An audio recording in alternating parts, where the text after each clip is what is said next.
Well, Bryce joins us now. He's the author and founder of Catholic Fundraiser. He joins us today to talk about fundraising for Catholic organizations, which is probably a little bit different now in today's environment. Bryce, thanks for being with us all the way from Austin, Texas. How are you?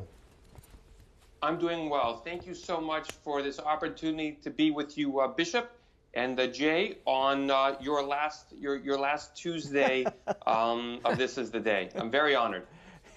It's been some time since we last spoke with you, so let's catch up just a little bit. With COVID, it certainly must have changed how fundraising takes place. How has this impacted your work?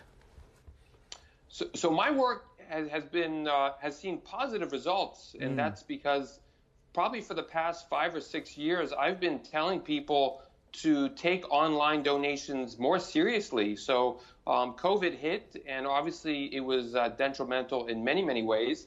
But because I've been kind of banging the drum on taking online donations seriously, the Catholic apostolates that I've been helping have seen some huge surges for the past few months.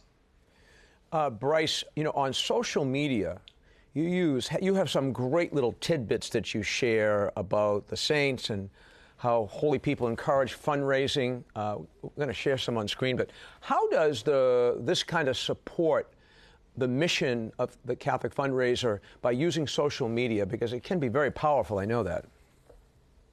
Great question, great question. 2 things on that. Number one is remember that social media is social media, so it's all about socializing. So you've got to communicate with people and understand that there's a person behind each post, each comment, each like.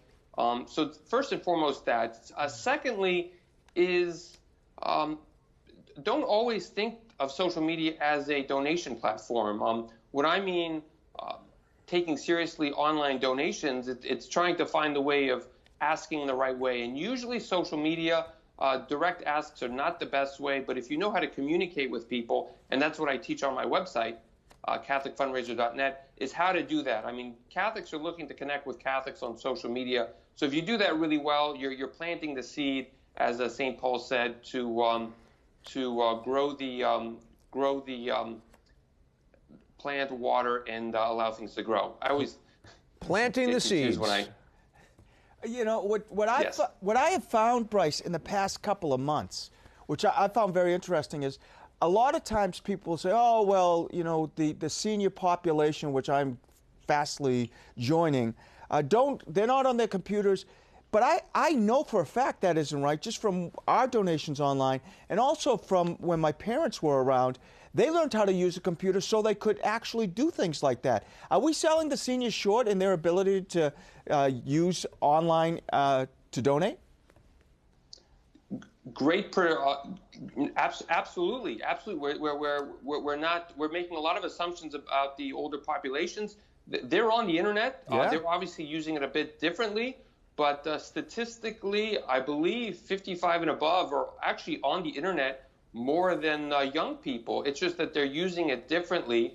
They're in front of their computers. They're watching YouTube. They're watching Facebook.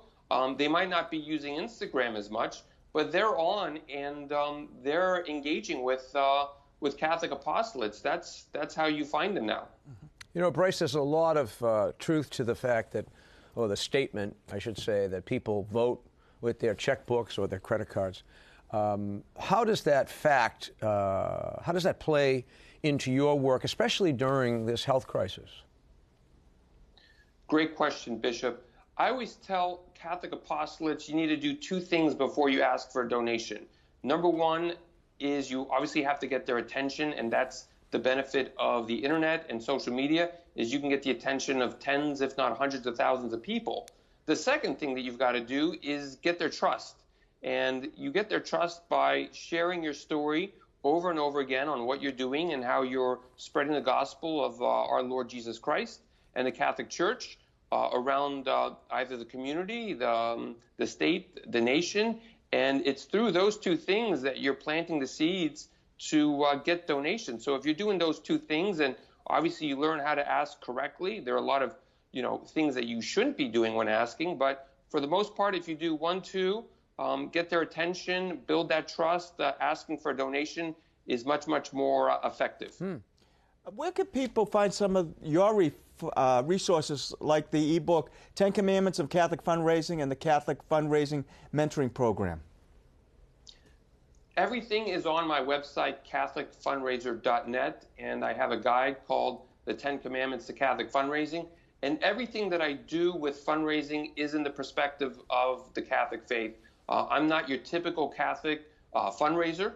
I never went to school for this stuff. I actually went to theology school to actually ground myself in, my Catholic faith, to make sure that I'm moving forward with fundraising in the right way. And I think overwhelmingly, the people who connect with me really like my perspective, because they see the Catholic elements rise much higher than just implementing fundraising tactics. Well, Bryce, thanks so much for being with us today. Always a pleasure. Keep up the good work and stay safe down there in Austin, Texas.